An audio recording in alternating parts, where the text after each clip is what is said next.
violence as they care about what happens afterwards.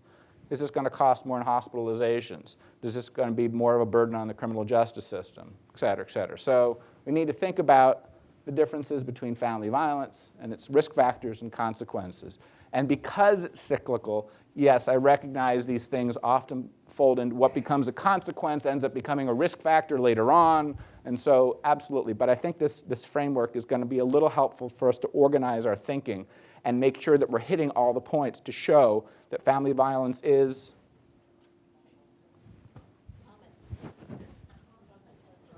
and thank you.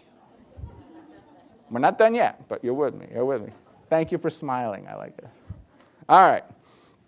So here's an example. Again, simplistic.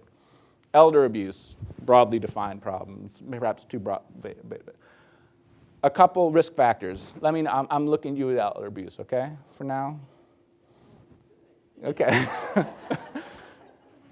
Some risk factors we might call for elder abuse. I think these are reasonable. Substance abuse among adult caregivers. An elder's social isolation. Elders who have significant needs for assistance. All of these contribute to elder abuse. And the consequences of elder abuse? Well, APS investigations and intervention. So, there's an agency burden. There's cost for the government associated with that. Accelerated move to a long-term care facility. So there's costs perhaps to the government for that because they have to now pay for someone to be in a facility more, for the family certainly. And premature mortality. That's harder to document on an individual basis, but studies have found this, a couple studies have found this recently that are pretty compelling. So risk factors, problem, consequences. Again, simplistic, but bear with me here. Let's give an example then. How can we use data to demonstrate each of these? Well, and this is a little backwards, but bear with me. Because the consequence, the risk factors, let's say elders, social, where can we get data to look at that? Well, one data, and this is real data from Clark County. Anyone here? Clark County? Okay, good. Mark Shields? No, I'm a family violence prevention center. Okay. Okay. But I live in Clark County. Okay, good. So close enough. Green, Clark. It's west. Not too west, but a little west. Okay, so an elder's social isolation. In Clark County, there are 2,137 seniors live alone in rental properties in Clark County today, or in 2010. So now that's not necessarily, can we change that? Not necessarily, but this might be a good way to frame that particular, these are people we'd be particularly concerned about in terms of their social isolation. And that social isolation, maybe through Meals on Wheels and other types of outreach programs, we can reduce that social isolation in that particular population. Is it common? According to you guys have those family violence profiles, so we'll look at those in a little bit. At least 1,300 elders are physically abused, neglected, or financially exploited each year in Clark County. Yeah.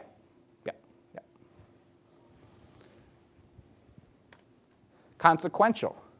There were, APS in Clark County had 62 APS reports filed for abuse, neglect, or exploitation each year. Averages that.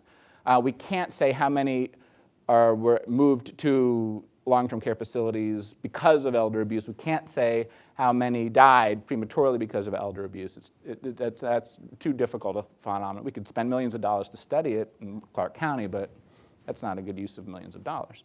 But so what we have to do is what we can do is, okay, well, consequential, one thing we can look at is agency burden.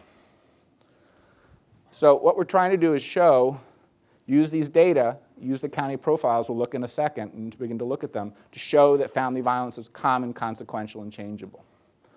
So where do we find the data? I can't tell, that's actually a cool tunnel in Jerusalem. That's my older boy a few years ago. There are lots of sources. Where do we get these data? They're all over the place. There are case reports from, anyone familiar with OIBRS, Ohio Incident-Based Reporting System? Don't worry about it. SACWIS, anyone know about SACWIS? Yeah, people heard about SACWIS. Okay, so there's a process for recording child maltreatment data and very detailed data on individual reports of child maltreatment. Anyone familiar with Ohio Violent Death Reporting System? Good. Well, Rebecca, okay. But let me tell you about it, because this one's actually worth knowing. Ohio joined 17 other states recently in having a very detailed way of systematically recording data, all sorts of information around every single violent death in the state. Suicide, homicide, being like far and away the most common. And that there's, and they have data specific to intimate partner, and whether there was some sort of domestic dispute, what the history is, whether substance abuse was involved, whether firearm was involved. And so it's very systematic, and it's been online for about a year, and I'm on the advisory board for it, and it's really starting to produce some very useful data to be able to give us a sense about exactly in Ohio how many people are experiencing homicide, how many women, how many young women, how many kids, for each on all the associated types of this. So this is something to keep in mind. You don't have to know about it too much, but that just hear that Ohio Violent Death Reporting System, something I'm excited to start using to help you make a case for your work. There are also much less detailed, but sort of tallies of ODJFS summarizes how many reports they get for in Clark County or in Warren County, how many reports come in for exploitation or neglect. And they just have numbers, and so we can use those, but they don't give us any detail in each case. There's shelter data from the Attorney General's office, police call data. I think, Emily, we were talking about that earlier, from Bureau of Criminal Investigation, civil protection orders, recorded by, the data are out there. There's surveys, YRBS. Forget it, don't worry about it. Because for you, my friends, I have a special deal. We have all of this summarized, easy to use, easy to digest, and a website. This is actually a screenshot from the website that has data on family violence in Ohio. And it takes all these data and it looks through it carefully and figures out, that's not worth looking at, it's not credible, this seems reasonable to look at. And so there's where you can go to get this information for free, thanks to the Health Policy Institute of Ohio. And that's what we're going to talk about. And that's what your big, can I borrow one for a second? Just shut up. That's what this is part of. This is one example. There's a whole bunch of different other reports about data that we've taken from all these different sources and tried to put together and digest into a useful format for you to use to show that family violence is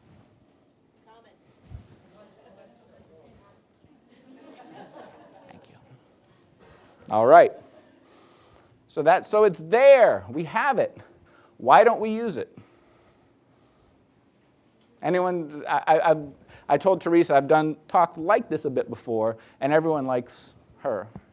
I wonder who she is, and I'll tell you later. So why don't we use data to actually use this? We didn't know it's there. Good. Now you do. All right, good. Excellent. We don't know it's there. Why else don't we use data to show that, make our case for family violence? It's outdated, right? It's out of date. That's very true. Every day it's more and more out of date. Yes? We don't trust the source. Excellent. Yes, you get two. Donna, I owe you still. Many times it's just stats format. It's too hard to understand. It's there, but well, what am I supposed to do with this? How can I make this work? Is there a hand over here? Yes? It's not available a lot of times. It's not available. Yeah. I remember when I started this a while ago, when we first started in Canton, we would give a talk up there right before a snowstorm. Took me 9 hours to drive back. 9 hours and one car accident, and I was not wearing a helmet. The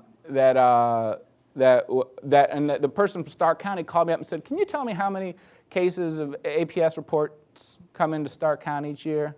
And I said, "Sure, I can do that." Because we tried calling our local APS, they didn't know, and they said the state would know, but I tried the state, they don't know. So I said, "Well, sure, I'm a big, important data guy. They'll listen to me." And so I couldn't find out either. And so I said, this is ridiculous. Just something as simple as how many reports you have come in, that should be on your fingertips. And even if you get it, sometimes they send you reams of data, and you're like, what am I going to do with this? What we've tried to do is take all those reams of data and boil it down to something simple. Yes? Exactly.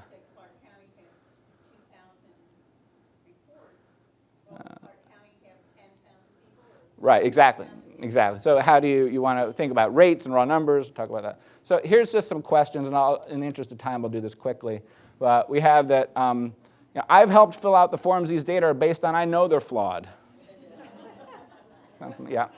I'm afraid to use statistics because I don't really get them. So I see the numbers, but I'm not, what does this mean? I don't care what the research says. We need to do X. Anyone here from Delaware County? That's not in the area. I pick on Delaware County because it's the wealthiest county in the state. And often they have like the lowest rates of this. And so not that family violence isn't important in Delaware County, but sometimes they're frustrated because they look better. It's harder for them to make a case relative to other counties because proportionally they see less of this. So, but that's not that their work isn't important and we shouldn't support it, but that we need to think creatively about how to do that. You can get statistics to say anything you want. We use the example in academia of like torturing the data till it confesses. So we want to say this, and let's run it this way. No, we don't. Some people have done that, but I don't do that. Not me. No, but that actually points to a real tension, and that I've been yelled at because people have said to me, I don't care what your research says, we need to do this. And I'm saying, well, my job as a dispassionate researcher is to try to say credibly what we can say and what we can't say. And you want to say that, great, but I can't, here's how we might be able to frame that, but these data don't support it. Or the study's not valid, or these data aren't valid because they don't include Latinas, or they don't include emotional abuse. Or yes, data are imperfect. Every source is imperfect. Family violence is incredibly complex, and to try to boil it down to a number is absolutely incomplete and inaccurate. But it doesn't mean we should just walk away. It doesn't mean, oh, well, it's easy to throw up your hands and say, it's too much, it's too hard to understand, it doesn't capture the richness of what's actually going on, and so I'm not going to bother with it. And I'm going to say, no, we should bother with it. Because if you don't count it, it doesn't count. And so smoking went down because people started recording lung cancer deaths. And they started surveying people about how much they were smoking. And so that's similarly with family violence. If we don't count family violence because we think it's too hard to count, then we're going to be undercounting, et cetera, we're just going to be doing ourselves a disservice. Because here's a group of people, and you're right here or right there, wherever. And you're going to the county commissioners to ask for support for your program. And the person ahead of you is going to them to ask for support for a jobs training program. The person behind you is asking for support for their diabetes awareness. All important issues, absolutely. But they can tell you how many unemployed are in Clark County. They can tell you how many people have diabetes in Clark County. If you go in and say, it's a big problem, there are 2 million women each year in the US who have, experience, whatever. And you say, well, we don't know, but we know it's a big problem. Trust me. Trust me, it is. We need to be able to use data to show that the extent of the problem. Because often, when we actually try to do so, however imperfectly, it's huge. It's huge. And so yes, we're undercounting, and yes, we're not capturing all of the complexity, absolutely. But often, we can make a very good case and build our own credibility to use data to show that family violence really is, you're out of this. Thank you. Okay.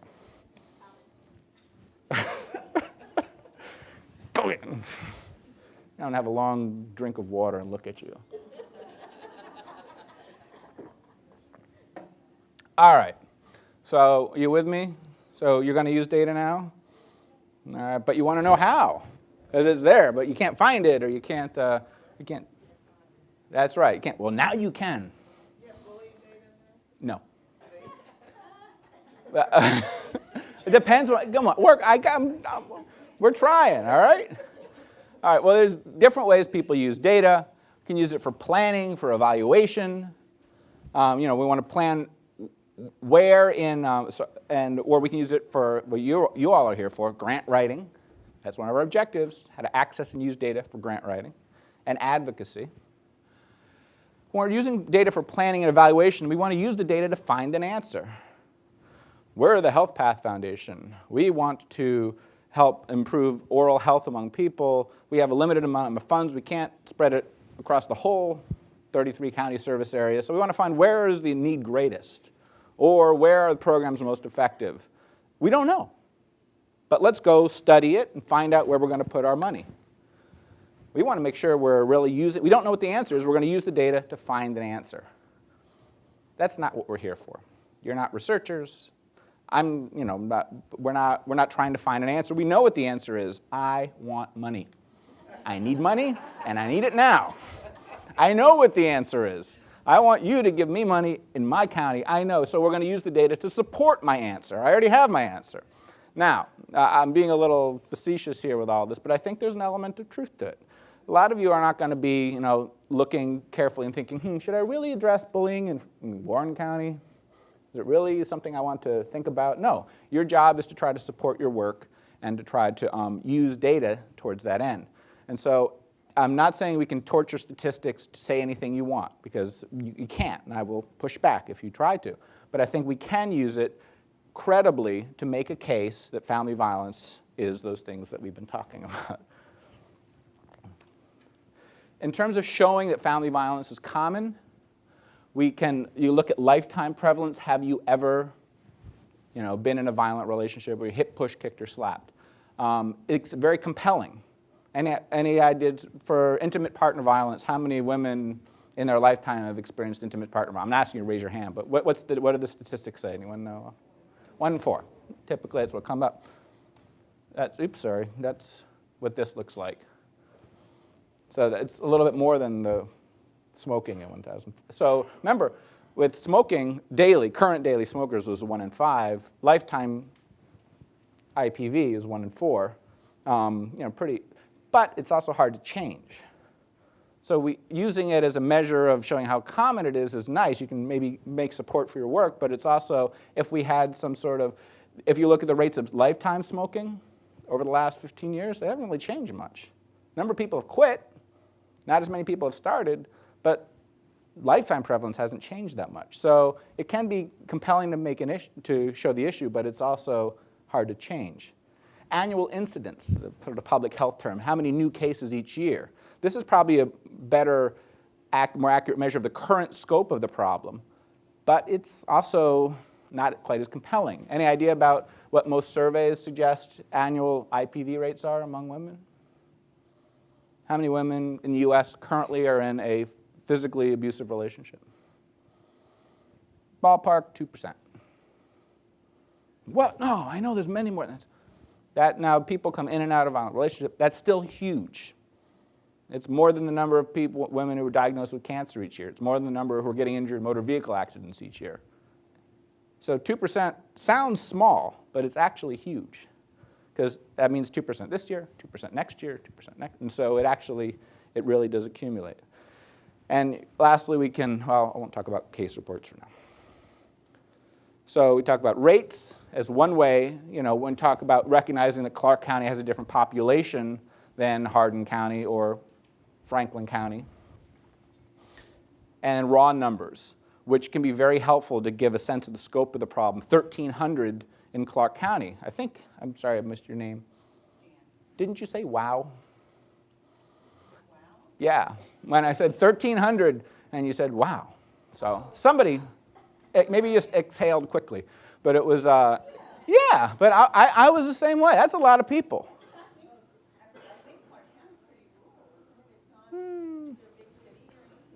Springfield.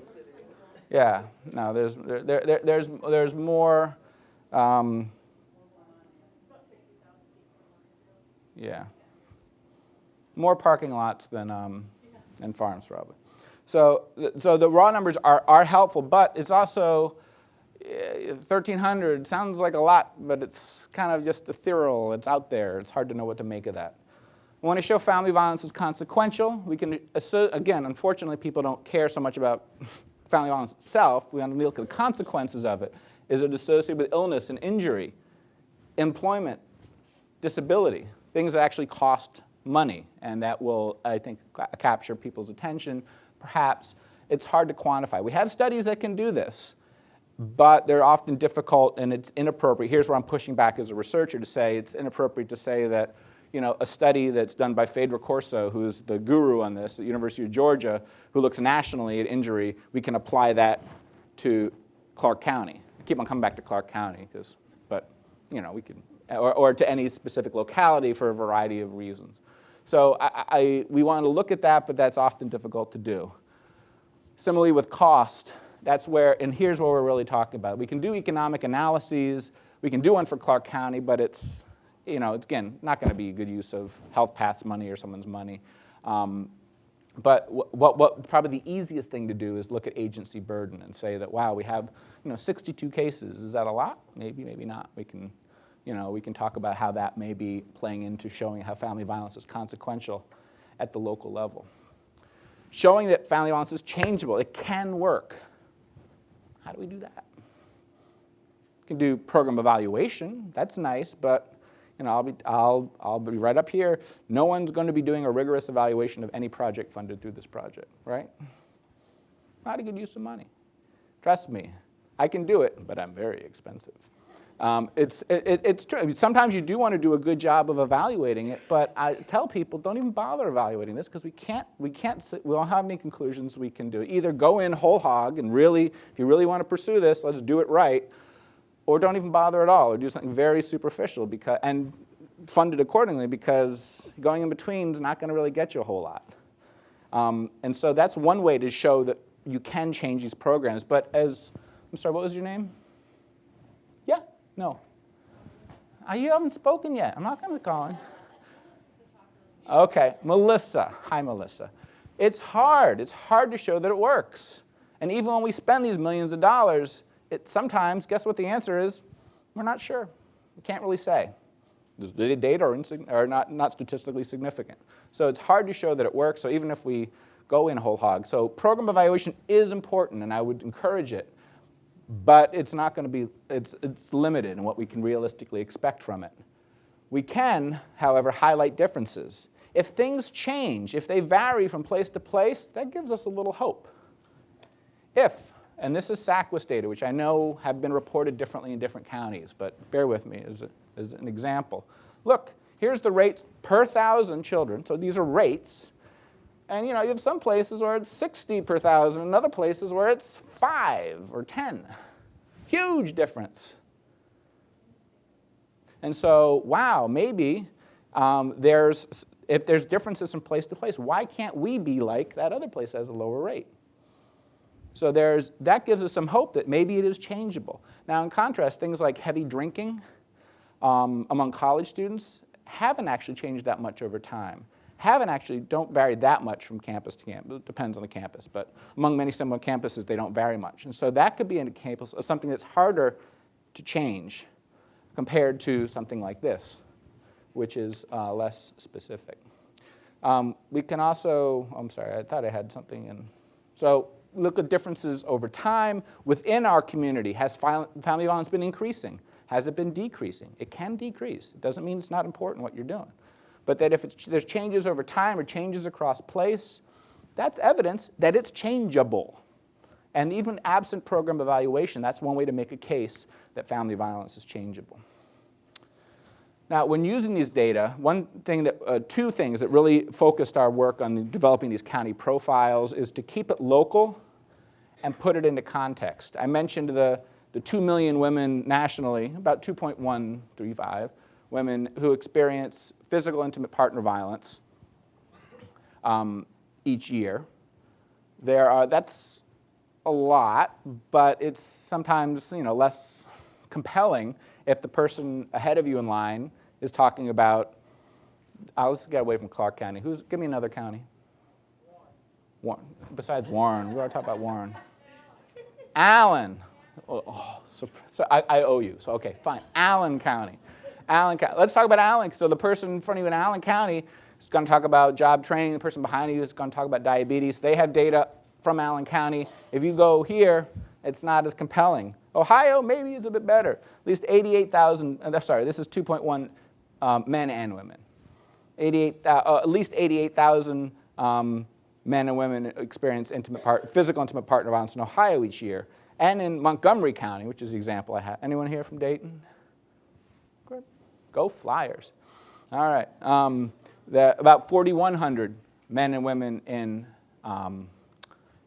Montgomery County experience physical intimate partner violence each year. Again, the numbers themselves don't mean, but keeping it local is going to make it a little more compelling. What will make it even more compelling is putting it into context. How does my county compare to last year? How does my county compare to others? And how does let's say it's IPV, compare to other problems in my county? We talked a bit about, so here, I'm sorry you can't see it well. It didn't come out well, but in Franklin County, these are petitions for civil protection orders per 1,000 residents in Franklin County for 1995 to 2008. And it's been going up, and you're like, oh, well, maybe this is placing a greater and greater burden on the court system over time. Or maybe or that's a good sign that our legal advocacy work is successful. I know there's different approaches to CPOs, and I'm just using this as an example. But whoa, let's compare it, putting in the context, to Franklin County, or to Hamilton, to Lucas County, or to Hamilton County. It hasn't kept up.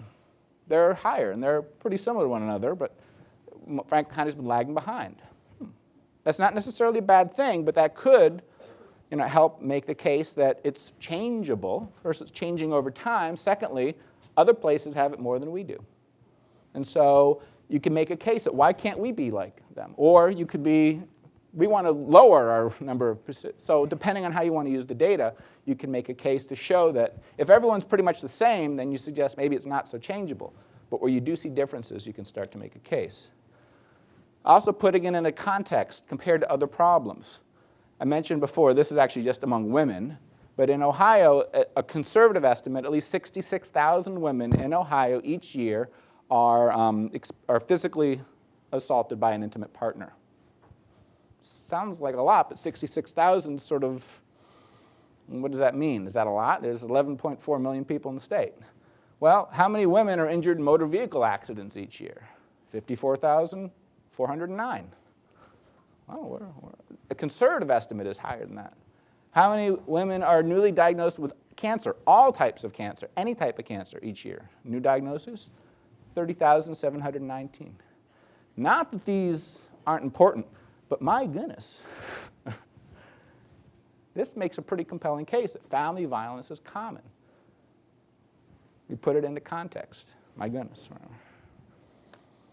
So, let's now talk about, how are we doing on time? I'm sorry, I've... 10 minutes. Perfect. Perfect. Okay, so we have, here's that same URL as before. No, and we had a little problem this week. They had just switched their server, and all of a sudden they had the long link still work, but the short link, it's now working. That it's common, consequential, and changeable. How do we use these county profiles? So if you can take out your county profiles, I wanted to talk a little bit about them. And I want someone, I'm going to ask you now, and then I'll call on you later, to think about being willing to volunteer to come up and use their county as an example. And we'll pull up your county profile and do it. So here's an example. Anyone here from Belmont County? Kind of a long way away. Okay, that's all right. Anyone else from that part of the state? Harrison, Dottie, well, Dottie's sort of north. Jefferson? All right, we need to go there. New Philadelphia, maybe. So here's an example from Belmont County where we have the county profile. And Belmont's probably in there, but you can look at your own county, the same thing. And as I mentioned before, I'm being careful with the data. You notice there's like, not all the data are there. In some places like Belmont County, I didn't feel comfortable saying how many people are arrested for intimate partner violence each year because of some problem in the data. So we said, not available. But other places, we say, okay, 35 people file petitions for civil protection orders each year in Belmont County. 36 adults seek shelter in domestic violence shelters in Belmont County's DV shelter each year. We have estimates of how many, 550 adults are physically abused by a current or former intimate partner in Belmont County each year, or at least 550 to 720. So we have ways of showing this, that the data are common, consequential, and changeable. In terms of common, Here is, we have some graphs that put these different problems, teen dating violence, intimate partner violence, elder abuse, into context compared to other common problems, well recognized, that affect those same populations. And so you can, if you're working in, I'm sorry, Warren County elder abuse, what's your name? Hi, Judy. So if Judy's interested, which she may be, in elder abuse, and you can look at, what's the data for Warren County say? 1,200 to 1,500. So you could say, okay, well, the 1,200 to 1,500 elders are, now how does that compare to let's say, motor vehicle crash injuries among the elderly? And, sorry? 202? Okay, so it's going to vary from each place, but that this puts it into context in almost every case. I think in every case, you can make that these different types of family violence are every bit as common as other well-recognized threats. And so we're making it local, we're putting it into context, and you can show that it's common. In terms of consequential, you can look at some of the agency burden issues involved. So for instance, sorry, there we go. You know, in Belmont County, 35 people filed petitions for civil protection orders, 36 seek shelter in domestic violence shelter. So, you know, that's some of the agency burden associated with it. In terms of changeable, well, there hasn't been a whole lot of change over the last 10 years in terms of how the rates of civil protection orders in Belmont County. That's okay. You can say it's been consistently low. Well, you don't know if that's low or high. But if you look over at this graph here, it says, okay, how does Belmont County compare to other Appalachian counties? Much lower. And actually, I wouldn't look just at the numbers, because I wanted to keep it simple. Statistically, we made the decision for you. Whether if this was 8.3, well, is it higher or lower? In that case, we'd say it's about the same. So for instance, here, the reports of abuse, neglect, or exploitation in long-term care facilities is 1.8 in Belmont County, 2.2. We say it's about the same. We statistically tested it. It wasn't a difference, so we're going to say it's about the same. But here, we statistically tested it, and yeah, there's a very good, we're quite confident that that's a real difference. And so we would say that Belmont County's rates of civil protection orders are markedly lower than other Appalachian counties. Now, that may be a good thing, maybe a bad thing, but that might be a datum, singular, that we could use to make a case for why we might want to use, for why it's changeable. Yes, question? If you're in a larger county, how do you collect the data in terms of, I mean, we're Hamilton County, which is Cincinnati, and east to west, north to south, district to district, it's very complex. Yeah. So how do you go about targeting that data? These data, and if you look at I'm happy to, it's hard to say, but general, but these were data that are routinely collected by the state. And one of the benefits of this approach is that these data pretty much have to be collected by law. So they are there, and they're going to be there. And as often happens in state government, no offense, nothing's really done with it. And so what we did is go through, rummage through the state's attic, find these data that have been collected, are going to continue to be collected, and figured out which of them can we do something useful with, and which of them are so messed up we're not going to even bother with. So we sorted through all that, figured out what's there, and that, yes, absolutely, and for instance, in Hamilton County, one of the things we do is we take each police law enforcement agency by law has to tell BCI how many domestic disturbance calls they go out on, how many result in arrests, et cetera, et cetera. But Cincinnati collects it very differently than Blue Ash or whatever. So I'm learning my Ohio geography. So you can't really, from our data, these data, you can't compare Blue Ash to, since I wouldn't even compare Hamilton County to Franklin County in terms of the arrest data. But you can make a case for the burden. You talk to police, law enforcement, yeah, they'll tell you a big part of what they do is going out and domestic disturbance calls. It takes a lot of agency time. And so if you're making a case why domestic violence is important, why the county should invest in it, why United Way or whomever, that's part of the showing that it's consequential, an easy way to do that. But within a county, we're not able to, this is a rough, aggregation of data that we have sifted through. We see these are the data we think are reasonable to use for grant writing and advocacy. And if we wanted to be much more specific about planning and evaluation, I'd be more guarded in what we do with them. But I'm still comfortable as a researcher getting up and telling you, yeah, you can go to the bank on that. You can get up in front of county commissioners and not embarrass yourself and say, here's my estimate of elder abuse, or here's how many arrests were reported among law enforcement agencies in Hamilton County. Writing a grant, data, from my perspective, would override a testimonial. But what you're saying is the testimonial is equal to the data? No, I'm saying data, I'd say both are important, first of all. But my sense is that you all can tell stories pretty darn well. You know survivors, you know people who work in this who can tell stories really well. What a lot of agencies can't do is use data, show study well, and that's what we're here to try to do.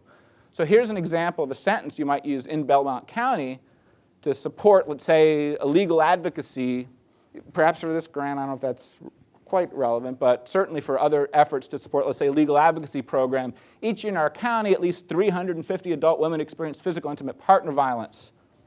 It's common. Oh, well, in comparison, 274 are injured in motor vehicle crashes, and 230 are newly diagnosed with cancer. So that's, okay, that gives, wow, that's sort of, okay, that gives me a sense of, wow, domestic violence, intimate partner is an issue in Belmont County. And that, it's consequential. Here's some of the data from the shelter and CPOs. Is it changeable? Well, compared to Belmont County, the rate of petitions for civil protection orders is nearly 4 times greater in other Appalachian counties. Supporting our legal advocacy program will help us close this gap. So you can show that we could change it. That gives us some sort of comparison, puts it into context to show that, yeah, we could be, if you wanted to go in this direction, this would help you make that case. I'm seeing some nods. A couple people look like they could use some coffee, but that's okay. I'm not offended. And so I think in the interest of time, I like that. That's nice. Triangle. All right. So in the interest of time, let me actually stop here for a second and ask. We can go over another county if you'd like, but I'd rather just want to emphasize 3 things, and then we'll do questions and answers. And if we have time, we'll do another county. First of all, beware. Family violence is not equally common everywhere. Delaware County. But remember, that's good. It's changeable. So that we should recognize that, guess what? You may look at the data and find that your rate of reports of abuse, neglect, exploitation in long-term care facilities is markedly lower than other similar counties. That's okay. That has we can't all be above average in terms of Garrison Keeler's world. But yes, Phyllis. Yeah. Yeah. So Delaware County might be a very anomaly kind of situation. People don't want to lose their home in Murfield and report abuse. Right. No, absolutely. I mean, so you could say, and people do say that, well, and there's this that women who are, let's say, or people who are higher income, there's less contact with authorities, they're less likely to show up in these data. Absolutely. So therefore, should we throw them out? No. Should we use them carefully? Yes. And so I'm not saying that you have to use data, but you need to be, but just to say that, well, it's, wealthier women experience intimate partner violence just as much as poor women, I'm going to push back and say no. Okay, that's all right. We can disagree. But, and we can go over reasons why. But I'm saying for our purposes, for grant writing, for using these data, that's, we can, you can use them to select. They're here for you to use, not just for them to sit back. We can talk about studies and other things about why that's, why this is happening. But that it's, for the purposes of our data, I think these data can be useful for helping you make a case, whether it's Warren County or even Delaware County. There's still ways you can use this data to show that it's common, it's consequential, and you put it into context, but be selective in how you do so. it's not always getting worse. So similarly, you look over time, there's some evidence child maltreatment, for instance. A number of studies have suggested it actually has declined. And it's not just an artifact of less money going to CPS or other things. There may be actual, and that's okay. It is changeable. Smoking's declined. We don't always need to think about our problem is really bad and it's getting worse, and that's why you have to give me money. It's okay to acknowledge that maybe it is getting better, but that, again, it would be guarding how we frame that because the bottom line is we just don't know. And that finally, not all programs and policies work. Repeat? Oh, I'm sorry, repeat the question. Thank you. I didn't want to repeat the whole thing. I'm tired. So I'm sorry. So I think that and finally that not all programs and policies work. It really does take time to invest in program evaluation and do this stuff. Substance abuse prevention, smoking prevention. People have been doing this for decades. And you know what? They went out and they tried programs and they didn't work. Anyone ever have a problem that you evaluated and it didn't work? Yeah, I have. And that's okay. And then you figure out what went wrong, what you'd like to do differently, and you retool it. And then you rigorously evaluate it for another 3 years.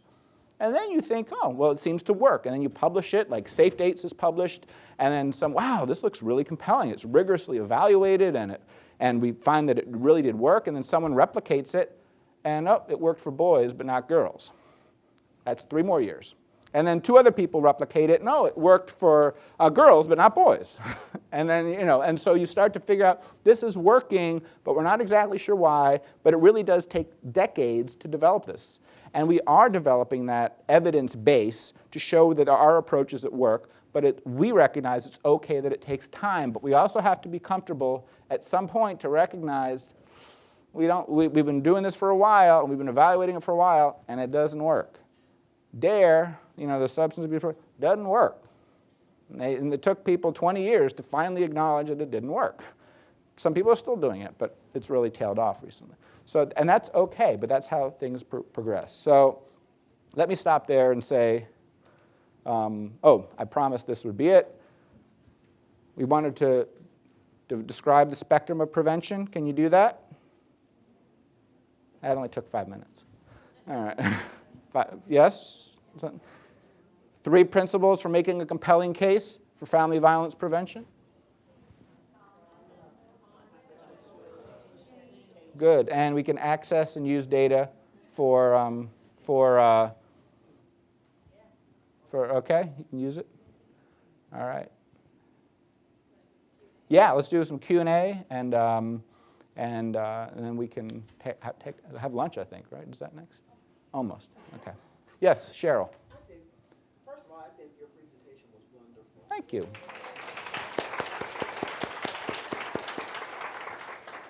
And one of the things I've enjoyed about being involved with HealthPath is the fact that they have, I think that those principles you had, I think that HealthPath has looked at the continuum in terms of network building and policy and stuff. One of the concern I have, and it's a concern I always have, is if you're interested, so initially when there's no data, when there is some, you're like, yay. Yeah. But then once you get over the joy of the fact that it exists, it's like, okay, so how about people, stratas of groups that are within the data that get camouflage because the data is so aggregated. So that if your interest is in disability groups, how do you show the need? If it's gay, lesbian, transgender community, if it's racial, ethnic communities, and so how do you? And I love your thing. If you don't count it, it doesn't count. Yeah. And so so when you design, so writing a grant, you do the data, but that defines the problem. Somewhere you have to define the solution, and the solution should be based on the needs and the problem. And so it's kind of like you end up in this circular thing. So for people who are interested in, I hate calling them subpopulation. Yeah, but how do you then take the data and use it to then make the compelling case? That's a really good question, and the bottom line is that you need to make a case to start counting in that way. And it's sometimes, despite governance wheels move slowly, there are ways to let's start collecting this by ethnicity, or by gender, or by sexual orientation, or what have you. What different categories we think they're meaningful. Often we have to make a case that it's worth doing that, so we rely on studies. Someone in Illinois did a study and found that, I'm making this up, but that folks in same-sex violent relationships were much less likely to request a civil protection order. And therefore, we're going to try to start to count that and begin to, because if we start counting it, we find that it counts. And so we're not seeing nearly as many as we would expect to, and so therefore we can start to make some plans. So part of the challenge, and I would love to be able to look at, by lack of better terms, these subpopulations, but that for the data, they're really, most of them don't look at that. Some of them, however, they do already break it down. It's just that we didn't have the time to be able to split it out and say, okay, across the state, here's how, we did, I think, do this to some extent by gender, but let's say by age. Here is reports from SACWIS for 0 to 3 versus 4 to 9, or however you might want to break it down, or by ethnicity. We could break it down. That would just take some, frankly, some other time and investment to do it. So it's in some cases it's possible to do, but that a lot of them, they don't have it broken down by in different categories, and so we need to invest in encouraging and figure out by looking at other studies how to encourage the collecting agencies to collect them in this way. Because it's not that hard. They're filling out the paperwork. It's often not that much harder to check off another box. Often they already check off the box. It's just that they don't report it that way. Yes? Can you give us resources as to where to locate various Studies? studies? I think ODVN has a website, with one place I would definitely go to. Yes, thank you. That's another great story. I'm sorry, yes. One of the questions was, so can you give us a resource where to go to get studies, to look at studies? I suggested ODVN's website has some.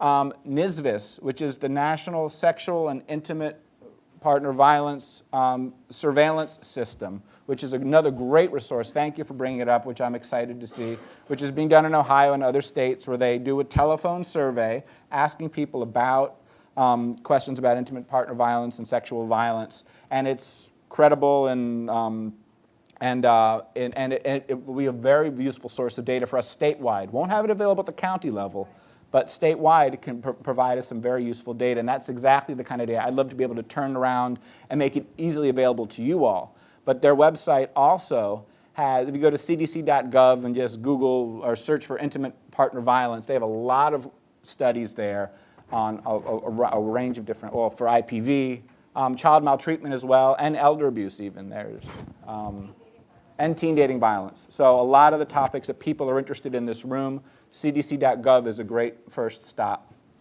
Yes? I just wanted to add, going back to Cheryl's comment earlier, it's really important to look at the data for your county in the context and your understanding of your community and your county, because as you had mentioned before, just because you have a lower number of CPOs doesn't mean that there's not a problem. It might be you have a high percentage of an Appalachian population that has not had a good experience with the police force, and they're afraid to call her, or other communities that have the same situation. So it's important to bring your knowledge of that culture and context to looking at the data and then sharing your knowledge and saying, well, this is what the data looks like, but I can help you understand it by adding this context. And that's actually a great point, because, and I please